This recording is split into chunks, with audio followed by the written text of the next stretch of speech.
Friends, आपका स्वागत है मेरे इस चैनल पे। आज हम जियोग्राफी का चैप्टर 3 करेंगे, मोशन ऑफ द अर्थ। तो इसमें हम अर्थ के जो जो अर्थ मोशन करती है उसके बारे में जानेंगे, और जो अर्थ मोशन करती है जिसकी वजह से क्या क्या इफेक्ट हमारे अर्थ पे पड़ते हैं। ठीक है, जैसे डे और नाइट कैसे बनती है, जो हमारे सीजन चेंज होते हैं वो कैसे होते हैं, उन सब के बारे में इसी टॉपिक में जानेंगे। इससे बहुत सारी आपकी जो बातें वो काफ़ी क्लियर हो जाएगी। तो स्टार्ट करते हैं, लेकिन स्टार्ट करने से पहले अगर आप हमारे चैनल पर नए हैं तो प्लीज़ हमारे चैनल को सब्सक्राइब कीजिए, वीडियो को लाइक कीजिए और अपने फ्रेंड्स में शेयर कीजिए। तो स्टार्ट करते हैं। जो अर्थ है, अर्थ हमारा क्या है, प्लेनेट है, ठीक है। तो उसके पास क्या है, टू टाइप ऑफ मोशंस हैं। फर्स्ट है rotation, second one is revolution. ठीक है, तो आपसे पूछेगा कि अर्थ के पास कितने, अर्थ moves in two types of motions, तो आप बोलोगे कि कौन कौन से हैं, रोटेशन है और रेवोल्यूशन है। तो रोटेशन क्या है, क्या होता है, जब अर्थ, देखो अब इसका एक्सिस ए है और इसी पे देख रहे हो यहाँ पे ऐसे ऐसे घूम रही है, इसी के, इसको बोलते हैं रोटेशन। ठीक है, तो earth spin on its axis, this is referred to as rotation. When viewed from the north pole, it rotates clockwise। ठीक है, देखो यहाँ से जब देखोगे ना ऊपर से तो ये कहाँ से क्लॉकवाइज है, और जब आप क्या करोगे और कहाँ से होती है, और ये होती है, हमने पढ़ा था कि वेस्ट से ईस्ट की तरफ जाती है। देखो यहाँ पे देखो नॉर्थ है, साउथ है, ईस्ट है और वेस्ट है। देखो कहाँ तरफ जा रही है, वेस्ट से ईस्ट की तरफ आपकी अर्थ रोटेट करती है। ओके, इसी की वजह से क्या होते हैं, डे एंड नाइट बनते हैं। फिर आता है रेवोल्यूशन। तो रेवोल्यूशन क्या है, the movement of earth around sun. ये आपका सन है, ठीक है, और ये आपकी अर्थ देखो सन के अराउंड घूम रही है, उसको बोलते हैं revolution. Okay, the movement of planet earth around the sun in a fixed orbit or a path is refer to as a revolution. ठीक है, the earth also rotate at the same time. ठीक है, जब ये revolute कर रही होती है तब देखो अर्थ क्या है, घूम भी रही है, रोटेट भी कर रही होती है अपने एक्सिस पे। देखो यहाँ पे अगर आपको दिख रहा होगा स्लो स्लो करके, तो आपको इसको स्लो करके देख सकते हो। ठीक है, देखो ये सन है और सन के अराउंड देखो यहाँ पे हमारी अर्थ क्या है, घूम रही है, इसको बोलते हैं रेवोल्यूशन। और इसका जो पाथ होता है सन के अराउंड घूमने में, ठीक है, रिवॉल्व होने में, वो क्या होता है, फिक्स्ड होता है, इसको बोलते हैं ऑर्बिट। फिर है द अर्थ एक्सिस। तो जो अर्थ एक्सिस क्या है, हमने अभी पढ़ा कि अर्थ एक्सिस पे, अपने एक्सिस पे घूमती है। तो एक्सिस क्या है, an imaginary lines form a 66.5 degree angle its orbital plane. देखो ये अर्थ है, अर्थ का ऑर्बिटल प्लेन ये है, ठीक है। तो इसका देखो कितने डिग्री के एंगल पे घूमी हुई है, ये नॉर्थ पोल है यहाँ इस साइड को, और ये कितने पे, 66 डिग्री। ये देखो ये वाली जो लाइन आपकी ये, और यहाँ पे देखो जो कितने डिग्री लाइन एंगल बना रही है, 66.5 डिग्री एंगल। ओके, तो ठीक है, तो क्या करते हैं, जो अर्थ है, अर्थ का जो एक्सिस क्या है, जो इमेजिनरी लाइन है, और क्या करती है, फॉर्म करती है ऑर्बिटल प्लेन से 66 डिग्री। और ऑर्बिटल प्लेन क्या है, the orbital plane is a plane form by the orbit. और क्या है, जो ऑर्बिट के द्वारा फॉर्म होता है। ठीक है, अगर देखो इतनी ना, ऐसे तो क्या होती है, अर्थ ऐसे ऐसे होती है, लेकिन क्या है, ये इंक्लाइन है इस साइड को, इस साइड को इंक्लाइन हुई है। ठीक है, अगर नहीं तो ऐसे होती है सीधी, और इसको क्या होता है, जो ऑर्बिट होता उसको बोलते हैं ऑर्बिटल प्लेन।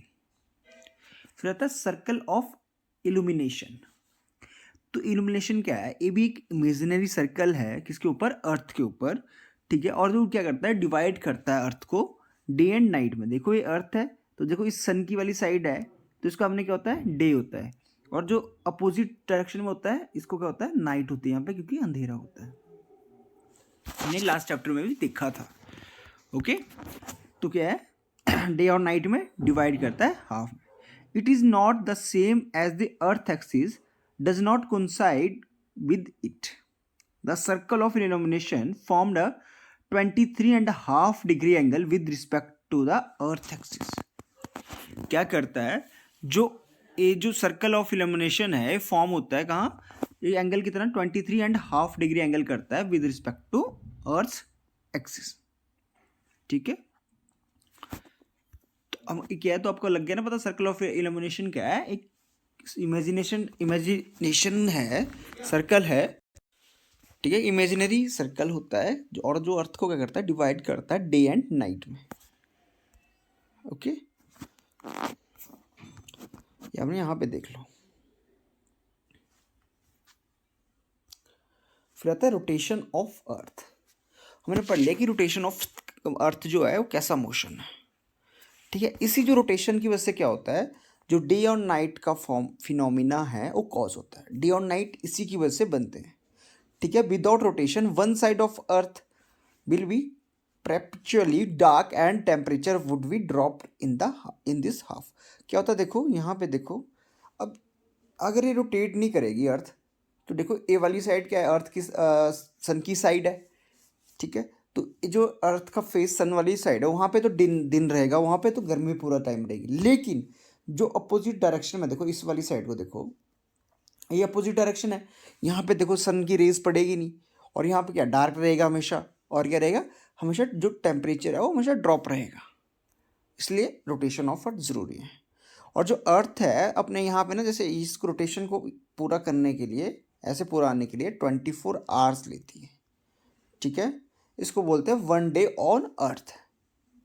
ठीक है, the actual time required to complete one rotation is 23 hours 56 minute and 4 second. क्या होता है, जो अर्थ है वो 24 आवर्स पूरा नहीं लेती है, 23 आवर्स लेती है, 56 मिनट लेती है, और 40 सेकेंड, चलिए 4 सेकेंड जो है इतना लेती है अपनी रोटेशन को पूरा करने के लिए। लेकिन हम क्या करते हैं, इसको अज्यूम करते हैं एज ए 24 आवर्स।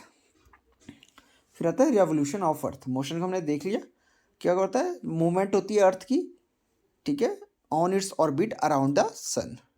ठीक है, earth moves in elliptical orbit around the sun. क्या होता है, ये जो देखो इस तरह से घूम रही है, तो ये क्या बनता है, एलिप्टिकल बनता है। ठीक है, ओके।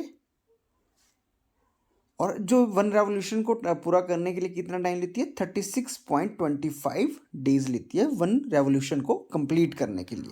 तो यहाँ से अगर आप यहाँ मानोगे, यहाँ से जब अर्थ चलेगी और यहाँ पे सन, देखो ये सन है, सन के अराउंड ऐसे रिवॉल्व करेगी, तो कितना 365.25 डेज लेती है पूरे इसको कंप्लीट करने के लिए। लेकिन हम क्या मानते हैं, 365 डेज मानते हैं। ठीक है, लेकिन क्या होता है, जो ये 1/4 डे बचता है हर बार, इसको क्या करते हैं हम 4 ईयर्स के बाद इसको ऐड करते हैं, और जो 4 ईयर्स के बाद जो 4th ईयर होता है उसमें हम क्या करते हैं, 366 डेज हम इसको बना देते हैं। ठीक है, उस टाइम क्या होता है, जो फरवरी है उसमें कितने होते हैं, 29 डेज होते हैं जब लीप ईयर होता है। ठीक है, तो लीप ईयर क्या है, जब हम क्या करते हैं, जो अर्थ के जो 1/4 जो टाइम होता है, डे होता है, उसको हम ऐड करते हैं 4th ईयर में।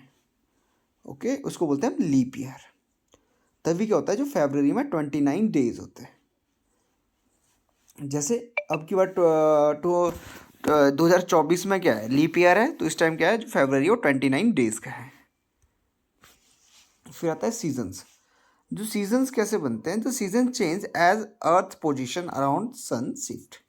क्या होती है, जो अर्थ की जो रोटेशन है, देखो ये जो अर्थ की है, सन है, सन को, ये सन है, इसके अराउंड जो अर्थ की पोजीशन है उसकी वजह से क्या बनते हैं, सीजन्स बनते हैं। ठीक है, और जो ईयर है हमारा वो डिवाइड होता है जैसे सीजन्स में, summer, winter, spring, autumns, due to change in the position of earth. ठीक है, जो अर्थ की पोजीशन चेंज होती है, देखो यहाँ पे जब होता है, यहाँ पे देखो, यहाँ पे क्या होता है, जो नॉर्थ वाली साइड है, अब देखो मैं बताता हूँ, यहाँ पे आपको थोड़ी सी चीज़ समझाता हूँ मैं। हमारी अर्थ है, देखो अब सन है, ऐसे सन है, तो देखो यहाँ पे जो अर्थ का जो फेस, मैं यहाँ बना देता हूँ अर्थ को, जो अर्थ का फेस इस साइड को ऐसे है, वो देखो, वो अर्थ इतना तो नहीं होता, लेकिन मैं 1 मिनट में थोड़ा बना देता हूँ इसको। देखो ऐसे अर्थ का है, तो फिर ए अर्थ वाला ऐसे ही होगा, इस जो नॉर्थ साइड है वो इस साइड रहेगी, नॉर्थ इस साइड रहेगा, तो इस साइड भी क्या होगा, जो नॉर्थ है ऊपर वाली साइड को ही रहेगा। ठीक है, तो ऐसे रहेगा, जो नॉर्थ है देखो ऊपर वाली साइड को ही रहेगा, नॉर्थ फिर इस साइड को मुड़ गया, फिर ऊपर वाली साइड। जो देखो जो पोजीशन अर्थ की इस टाइम सन वाली साइड है, वो बाद में क्या होगा, इस साइड देखो सन से दूर जा रही है, फिर यहाँ पे भी देखो जो सन से क्या जा रही है, दूर जा रही है, फिर यहाँ पे भी देखो सन से दूर जा रही है, लेकिन यहाँ पे फिर से सन के नज़दीक आ गई है। तो क्या हो रहा है, पोजीशन चेंज हो रही है, और इसकी वजह से क्या हो रहा है, जो सीजन्स हैं वो चेंज होते जा रहे हैं। ठीक है, फिर आता है समर सोलिस्टिक।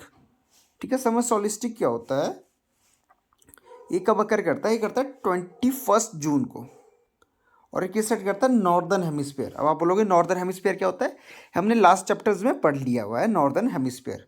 अर्थ को हमने क्या किया था, 2 फेसेस में डिवाइड किया था। देखो अर्थ है, और इसको नॉर्थ वाली साइड का लगा नॉर्दर्न हेमिस्फीयर, और साउथ वाली साइड को सदर्न हेमिस्फीयर हमने बनाया था। ठीक है, इस टाइम क्या होता है, the northern hemisphere face the sun on this day. ठीक है, और जो सन रेज है वो स्ट्राइक करती है कहाँ, ट्रॉपिक ऑफ कैंसर। ओके, अगर आपने पिछली वीडियो देखी होगी तो आपको इजीली समझ आ जाएगा कि ट्रॉफी ऑफ कैंसर क्या है, नॉर्दर्न हेमिस्फीयर क्या चीज़ है, तो आप इजीली इसको समझ पाओगे। ठीक है, the north pole is oriented toward the sun and the area of north of Arctic experience 6 month of continuous day light. क्या होता है, जो अर्थ का देखो यहाँ पे देखो, ये है समर सोलिस्टिक, क्या बोल रहा है, 21 जून को। तो इस साइड क्या देखो, जो नॉर्दर्न हेमिस्फीयर है ये वाला, इसको मैं मिटा देता हूँ पहले, इससे इजी समझ आ गया आपका। जो ये नॉर्दर्न हेमिस्फीयर है और ये देखो सदर्न हेमिस्फीयर है, तो इस साइड क्या देखो, अब यहाँ पे क्या नॉर्दर्न हेमिस्फीयर सन की वाली साइड आ गया इसका फेस, फिर से देखो यहाँ पे नॉर्दर्न हेमिस्फीयर सन की वाली साइड आ गया। फिर अब यहाँ देखो, यहाँ से क्या होगा, जो सदर्न हेमिस्फीयर है नॉर्दर्न हेमिस्फीयर है उसका फेस सन से दूर हो जाएगा, लेकिन यहाँ से यहाँ तक जो नॉर्दर्न हेमिस्फीयर है उसका जो फेस है वो सन की तरफ रहेगा, जिसकी वजह से क्या होगा, यहाँ पे नॉर्दर्न हेमिस्फीयर में 6 मंथ की डे लाइट रहेगी।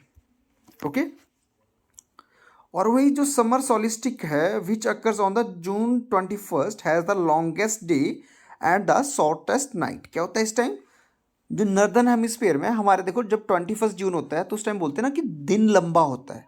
तो हम दिन लंबा क्यों होता है उस टाइम, क्योंकि उस टाइम होता है समर सोलिस्टिक। और ये क्या होता है, हमारे जो इंडिया है वो नॉर्दर्न हेमिस्फीयर में, जिसकी वजह से क्या होता है, जो 21 जून को जो है समर सोलिस्टिक होता है। The season are reverse in the southern hemisphere and it is winter here. और वहीं क्या होता है, देखो यहाँ पे देखो सदर्न हेमिस्फीयर में क्या हो रहा है, अब सन से अपोजिट में इसका फेस जा रहा है, तो वहाँ पे क्या ठंड होगी। ठीक है, जैसे आप समझ लो, आप कहीं पे आपने आग लगाई है या आप कहीं हीटर सेक रहे हो, जब आप क्या करते हो अपनी फेस की तरफ से जब उसको सेक रहे हो हीटर को, तो आपको क्या करता है, हीट लगती है। ठीक है, लेकिन आपकी जो पीठ है वहाँ पे ठंड रहती है। वैसा ही फिनोमिना होता है नॉर्दर्न और सदर्न हेमिस्फीयर में। ओके, यहाँ पे देख सकते हो आप। फिर आता है विंटर सोलिस्टिक। ये कब होता है, ये होता है दिसंबर 22 को। ठीक है, इन नॉर्दर्न हेमिस्फीयर। इस टाइम क्या होता है, जो सदर्न हेमिस्फीयर है वो क्या होता है, करंटली टिल्टेड टूवर्ड द सन। देखो यहाँ पे देखो, यहाँ पे देखो, देखो जो नॉर्दर्न हेमिस्फीयर है वो सन से दूर जा रहा है, लेकिन जो सदर्न हेमिस्फीयर है वो क्या हो रहा है, सन की तरफ आ रहा है। देखो यहाँ पे सन की लाइट आ रही है। ठीक है, फिर एक ऊपर से फिर वो, ठीक है, तो इस टाइम क्या होता है, जब सदर्न हेमिस्फीयर होता है तो उसमें सदर्न हेमिस्फीयर का विंटर सोलिस्टिक होता है, तो उस टाइम क्या होता है, जो सदर्न हेमिस्फीयर है उसका जो फेस होता है वो सन की तरफ हो जाता है, और जो सन रेज होती है वो फॉल करती है ट्रॉपिक ऑफ कैप्रिकॉन्स को। अब आप बोलोगे ट्रॉपिक ऑफ कैंसर और ट्रॉपिक ऑफ कैप्रिकॉन क्या है, क्या समझ नहीं आ रहा होगा, लेकिन अगर आप लैटिट्यूड्स और लॉन्गिट्यूड वाली वीडियोस देखोगे तो उसमें आपको समझ आ जाएगा सारा कुछ। ठीक है, तो during this day the southern hemisphere has the longer day and the shorter night. क्या होता है इस टाइम, जो सदर्न हेमिस्फीयर में क्या होता है, लंबा दिन रहेगा। ठीक है, और रातें बहुत छोटी होगी, और इसका क्या होता है, और वहीं क्या होता है, हमारे नदर्न हेमिस्फीयर में उसी दिन क्या होता है, जब 22 दिसंबर को हमारे यहाँ पे देखो हम बोलते हैं ना कि दिसंबर 22 को छोटा दिन होता है और रात हमारी लंबी होती है। क्यों होता है ऐसा? विंटर सोलिस्टिक की वजह से। फिर आता है इक्विनॉक्स। इक्विनॉक्स क्या होता है? एक अभी अक्कर करता है ये मार्च 21 और सितंबर 23 को। इन 2 डेट्स को याद रखना, मतलब जो विंटर सोलिस्टिक, समर सोलिस्टिक, इक्विनॉक्स, और ये जो इक्विनॉक्स की 2 डेट्स होती हैं जैसे मार्च 21 और सितंबर 23 को, उस दिन क्या होता है? अब आप बोलोगे इक्विनॉक्स, जो उस दिन क्या होता है, इन दो दिनों में जो सन की रेज हैं वो इक्वेटर पे सीधी पड़ती है, डायरेक्ट पड़ती है, डायरेक्ट रे fall on the summer equator, on the equator. देखो यहाँ पे ये वाली चीज़ है, यहाँ पे और यहाँ पे फेस सीधा है, और यहाँ पे क्या होता है, जो सन रेज हैं वो डायरेक्ट क्या होती है ट्रॉपिक सॉरी इक्वेटर पे। यहाँ पे देखो, यहाँ पे इक्वेटर पे पड़ेगी, यहाँ पे भी इक्वेटर पे पड़ेगी। कब? 23 सितंबर या 26 सितंबर और मार्च 21 को। ठीक है, because neither pole is tilted toward the sun and the entire earth has equal day and night. और इक्विनॉक्स के दिन क्या होता है, जो डेज और नाइट होती है वो क्या रहती हैं, इक्वल रहती हैं। ठीक है, on September 23 it will be ottoman in the northern hemisphere and the spring in the southern hemisphere. और वहीं क्या होता है, on March 21 it will the spring on the northern hemisphere and ottoman in the southern hemisphere. तो देखो क्या होता है, जब सितंबर्स होते हैं तो हमारे यहाँ पे ना पतझड़ होता है, पतझड़, ऑटोमन्स को पतझड़ बोलते हैं। इस टाइम क्या होता है, जो ट्रीज होते हैं वो अपने लीव्स को छोड़ना स्टार्ट कर देते हैं। और वहीं क्या होता है, जो मार्च 21, जब देखो मार्च 21 होता है तो उस टाइम क्या होता है, हमारे यहाँ पे ना बहुत फ्रेश, अभी आप देखो मार्च चला हुआ है तो आपको ग्रीनरी दिखेगी। क्यों? क्योंकि यहाँ इस टाइम ना स्प्रिंग होता है। और वहीं क्या होता है, जो ऑटोमन क्या होता है, सदर्न हेमिस्फीयर में होता है।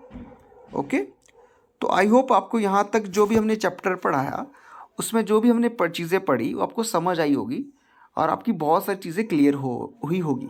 Thanks for watching our video.